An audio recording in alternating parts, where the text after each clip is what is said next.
Hi there, this is the weekly video for week 11 in the course. So this week we're going to continue looking at the idea of dichotomous test and sensitivity and specificity. And in particular, we're going to look at how they choose the cutoff rule for these different tests. So as an example, consider the field sobriety test that we've talked about previously. So what happens is an officer pulls a person over that he or she suspects has been drinking, and what they do is they have the person get out of the car and perform a series of tests. And if the person messes up on the test, let's say they trip or they falter or anything like that, the officer counts that as one mark against them. And so usually what happens is after a person accumulates so many marks, the officer says, oh, well, you have tested as drunk.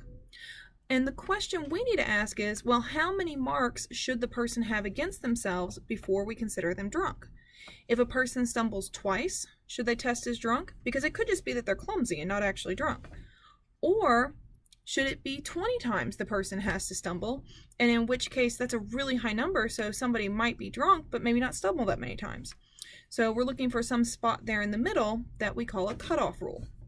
And so the worksheets this week are going to look at how we can use data to determine what the best cutoff rule is in order to preserve high sensitivity and high specificity of these rules. The other thing I want to talk about in the video is, again, going to have another opportunity for bonus points.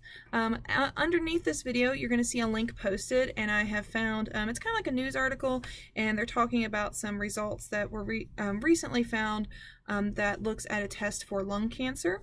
And so what I would like you to do is just read that article. It's only about a page long, and then I'd like you to send me an email, and in the email I would like you to describe to me what the sensitivity, the specificity, the false positive, and the false negative are for this particular diagnostic test that they have developed. So again, notice I'm not looking for any rates or anything like that. I just want you to tell me in words so we get lots of practice, what's the sensitivity, specificity, the false positive, and the false negative. And as always, if you have any questions, please feel free to ask. I am more than happy to meet or hold office hours, whether it be in person or in Skype. So if you need anything, please feel free to contact me.